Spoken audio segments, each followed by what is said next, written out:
ladies and gentlemen, I'm going to turn it over to Michael Hurtt. Thank you very much.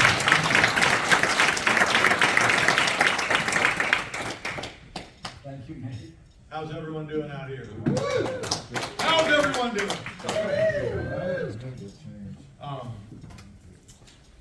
I am going to just arrange some notes that I probably won't even use. And so I don't know how many of y'all know about the existence of this. Yeah. Can you guys hear me okay, or you want me to use the mic? Mike, use the mic. Should I use the mic, Sean? Yeah. Okay. Gotta figure out how to arrange this. I'm not gonna sit. I just can't do it.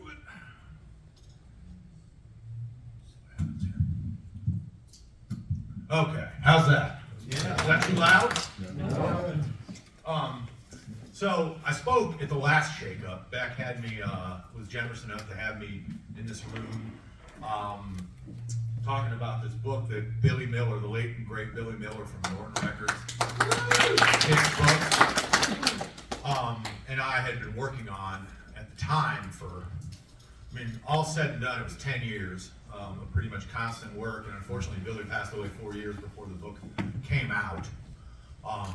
So I actually had to tie up a lot of loose ends in that last 4 years, but our relationship as friends and working partners was so incredible. It was almost cosmic. People say, well, how did you know, how much did you write? How much did he write? You know, who did what?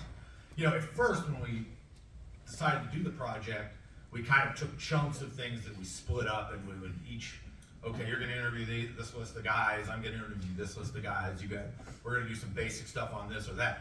But basically we talked so much about it that by the time it was all said and done, and when Billy was really sick as well, up until the week before he died, I was there in New York with him working his bedside, and his mind was completely focused on this dream. And this guy, as you all know, Billy has done, along with his wife Miriam, have just done so many amazing things in the past, 3 decades or more with Norton Records, and before that Kicks Magazine, and now Kicks Books as well.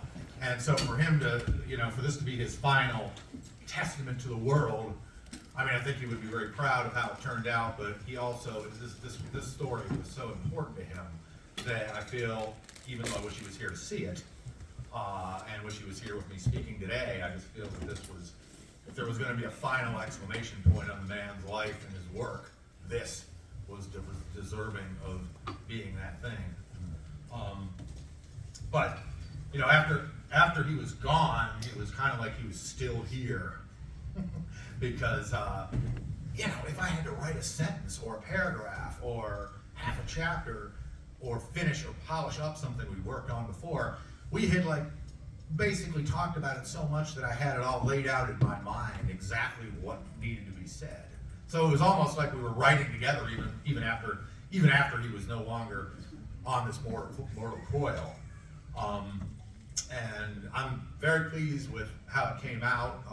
Anyone who hasn't seen it, I'm going to have some for sale here in a little while, and then I'll have whatever I don't sell today, I'll theoretically have tomorrow if you can catch up with me.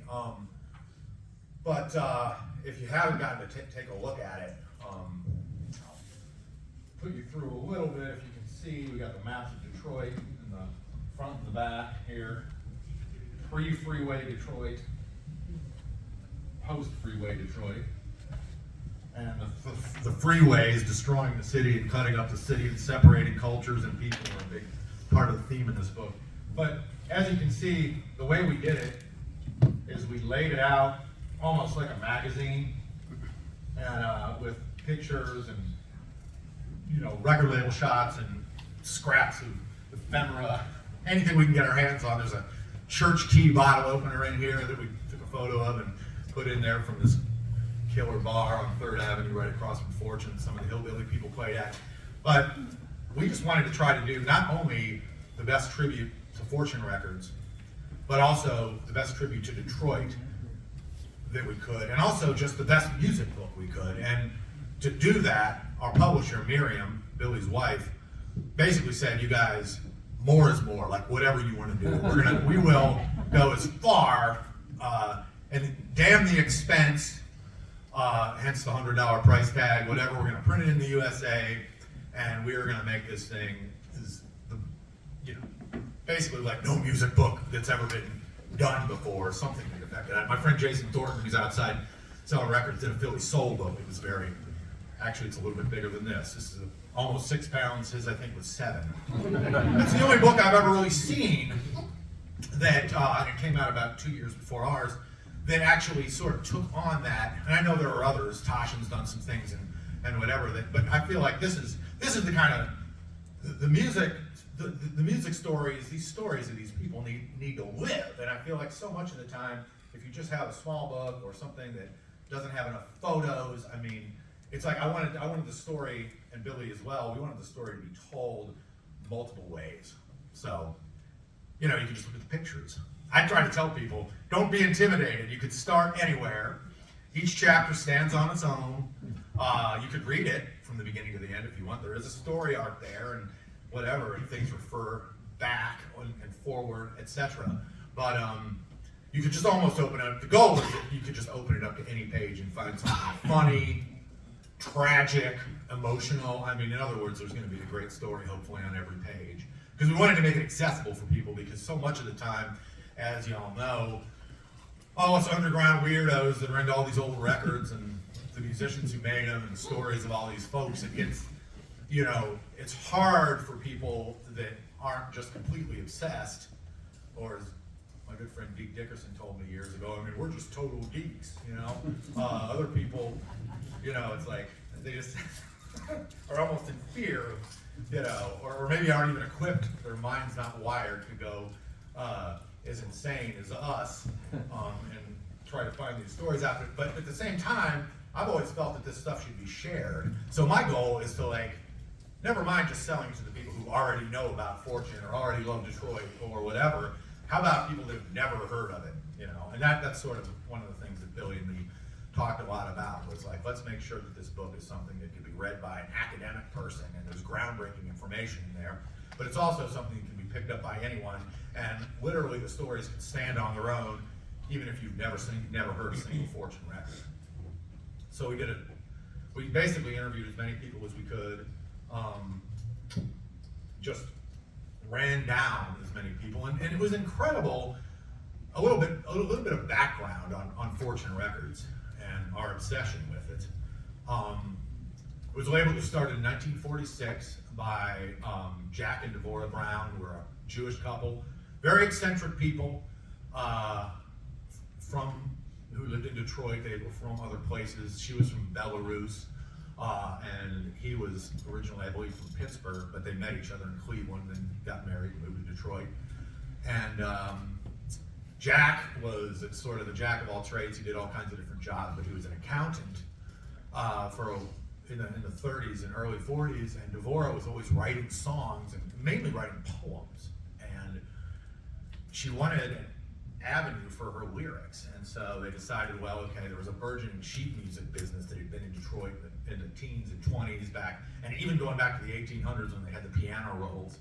And a lot of these piano roll companies started to print sheet music. And there was basically, it was kind of like, vaudeville in the 30s and 40s. It was like something that was dying quickly, but there were still scraps and fumes around. The sheet music business in Detroit was like that at the time. And Jack and Devorah, basically the first thing they ever did was start publishing sheet music on, they had a publication company called Trianon, which became their publishing company for Fortune Records later. So in the early 40s, she's writing these songs and they're getting this sheet music printed, and then they figured, after the war, everyone started, starting record labels, and suddenly the independent label was, which had basically been killed in the early 30s by the majors, because they didn't have the technology to basically build the lathes. And one thing that kind of gave Detroit a head start on the whole indie label thing was that there was a recording studio there called United Sound, which is actually still there. And it's supposedly the oldest recording studio in the country. It was opened in 1933 originally. And, you know, right in the first chapter we talk about, we had our late friend Ed Wolfram, who was an engineer there in the 60s and also engineered at Motown and Golden World and some of the other studios in town. Most notably worked on What's Going On by Marvin Gaye and a whole lot of other stuff. And he was talking about the Syracuse brothers who started United Sound, and they were his heroes, you know, and they basically built everything. He said, well, Jimmy Syracuse realized that the major labels in the 30s, in the 20s really, were not going to share any information with you about these lathes or any of this, how to make records, you know. And so he said, well, we'll just, you know, in the great spirit of Detroit, you know, artistic technology essentially and creativity, we are just going to do what they do. We're going to figure out how to build one of these things, and we're just going to build it better than them. And so there was a recording industry in Detroit in the 30s. There was a group of independent labels, Mellow and Hot Wax and Universal. And I mean, it's strange. This is one of the things that we discovered when writing this book. It's never been written down anywhere but here, I don't think. But basically these labels that were started by a sort of shadowy guy named Edward Keeley were like the first independent labels. They started, you know, in 1930, you know, in the 30s. They were the first independent labels that came along sort of after the Depression, after the majors had just taken over everything, you know, and killed any kind of independent recording stuff from the 20s off. And these labels, on one of these labels was Hamtramck Mama, which is a song, a risque hillbilly blues number by the York Brothers, who wrote this tune about the city that I now live in, which is Hamtramck, which is in the middle of Detroit. It's its own city within the city, 2 miles square. And there's also Highland Park next door. And they were never annexed by Detroit, but they're surrounded on all sides by it. So they're basically Detroit neighborhoods, but they're their own cities. And Hamtramck, at the time, the York Brothers came up from Kentucky and were working in the auto plants and everything. It was a largely Polish enclave, but the big thing, the big boast for Hamtramck was they had more bars per square foot. You know, something like square mile, like, you know, than any place in the world. But Dodge, Maine was there, auto plant, and it was basically a mix. The culture there was basically defined by a mixture of Catholicism and how can I say this? Vice. We put it better in the book, but you know, the mayor, and that's what they wrote. Hamtramck Mama was basically you know, as close to an X-rated blues, hillbilly blues song as you could get back then, and it was banned. The mayor freaked out, you know, but the thing just sold like wildfire because, you know, the part of the thing. Yeah, exactly. Right. And part of the thing was that Edward Keeley, the guy who owned the label, I mean, they were making so many of these records for jukeboxes. That was essentially what they were marketing. They weren't marketing it to radio at all, you know, at the time. And so they would wear out, and then they would press more of them, etc. So there was several pressings of that record. And meanwhile, you know, 6 years later, Jack and Deborah start Fortune Records, and the first record they did at the time was like a Tin Pan Alley type pop record called Jane's Sweetest Summer Rain. And basically it's, you know, that was their background, you know, working class Russian stock and Hungarian stock, Jewish. I mean, it was like Eddie Cantor, things like that, you know. And this is the kind of stuff this is just the music they were familiar with, classical, light classical, that type of thing. So those are the first records that Fortune started to put out. And Jane was pretty successful, but almost right away, of course they had a record store, and then they had later a studio in the back. But the first productions were done at United Sound, the studio I was mentioning earlier, and they would return there a lot. over the years. The guy whose band actually backed up Dorothy Dean, who was the artist singing on the record, was a guy named Artie Fields, and in Detroit, a lot of people have heard him. He's not a household name anywhere else, but he was a Tin Pan Alley style band leader, but he later engineered back in the US. Is it back in the what's the MC5 album that's got High School on it? Back in the USA? Yeah, Back in the USA. and recalled them as being some of the finest boys that you could ever walk into a studio. Very polite, But he also wrote a lot of jingles and was very like Where the Rubber Meets the Road. The Firestone jingle was one exemplary jingle that he wrote. And he also wrote when the Tigers won the pennant in 1968. The jingle for the Detroit Tigers. So Artie Fields was kind of a legendary figure in the Detroit music world, and it's cool that one of his first appearances on Wax is because he was mostly a producer and did all kinds of other stuff later and owned his own studio and was engineering things, but it's just cool that I think that it's so fitting that he was on the very first Fortune record. But very soon there were all these cultures that had come to Detroit from other places. There are a lot of white Appalachians who'd come from the mountains, of West Virginia and Kentucky. There was a large contingency of people from Arkansas who came mostly to Flint, actually, because a lot of folks would travel in clusters and different cultures would stick together. And so it's very interesting. Even the hillbilly cultures would be separated by state or region in different places. An example is Monroe, Michigan, which is about 45 miles south of Detroit, right near Toledo. A lot of Fortune artists clustered down there, and all of them basically were from one tri-county area, Clyburn County, Tennessee, right near the state line of Kentucky. And it's incredible. It was like half the population of that city. But in Detroit, you would never find anybody from that area.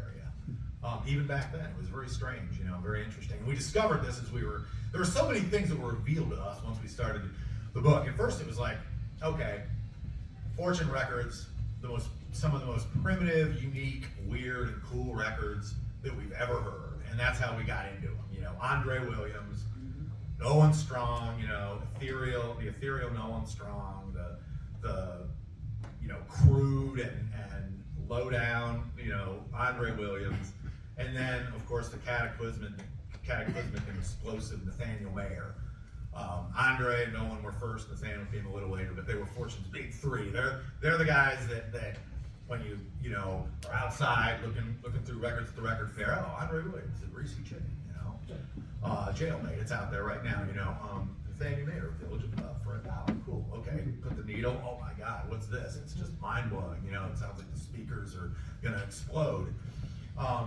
And then Nolan Strong, who is the sort of the golden goose. I mean, he was the guy that the Browns just loved so much.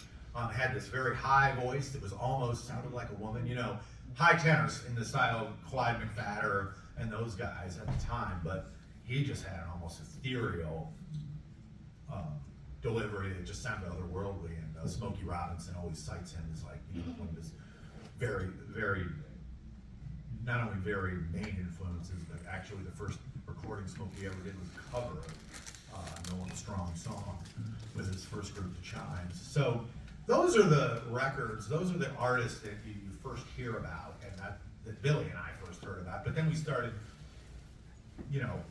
finding out about these crazy hillbilly guys like Roy Hall, who was one of the writers on Whole Lot of Shaking Going On. Oh wait, he recorded for Fortune too, and oh my God, the stuff he recorded for Decca was really cool, but the Fortune stuff, Lord have mercy. I mean, the Dirty Boogie, it's just like, just really wild and cool. And then, there's of course the legendary Tattooed Lady album that the Dirty Boogie is on. There are all these, just every record we would find back in, the pre-internet days of the 90s or 80s is when it really started for me. It's like, God, every record on this label is fascinating. Dr. Ross, Cat Squirrel, this just churning one-man band blues. It's actually, there is a band on the record, but it almost sounds like it could be one guy, and later he just did one man, and he did some one-man band stuff at Sun earlier, right earlier in Fortune. So, there are all these interesting artists on the label, and we just always joke, man, this is such a killer label. We're always exchanging information. Nobody had really written that much about it. It was mostly considered a doo-wop label or a vocal group, rhythm and blues label, because the doo-wop record collectors love Nolan Strong, and then there are so many other cool vocal groups because Detroit had such a unique vocal group sound, real street, really gospel drenched, and so that was the word on the street. And the one time that Devorah Brown was interviewed in Goldmine magazine, that was what she was asked about, and that was actually what she liked to talk about too. She loved to talk about Nolan and Andre and Nathaniel, but there were all these other artists and all these other genres that they'd done that it was too late for us to talk to them. I mean, Devorah was still alive when we started to really enthuse, but I could never get her son to let me talk to her. And it was like, so we just had to by the time we decided to do the book, which was probably, Billy and me started going crazy about Fortune in probably 1989, 1990, something like that, right when I discovered it, and they had published something in Kicks magazine about Andre Williams that I think our friend Jim Marshall at Hound may have written. And we just started talking about it, and then it just amped up in the early 2000s. Like we were really, and I was living in New Orleans at the time, and we were just going back and forth. Man, I found another Fortune record. Check this one out. Hillside Breakdown by Hurtt and the Ramblers. It was a crazy hillbilly record that made no sense.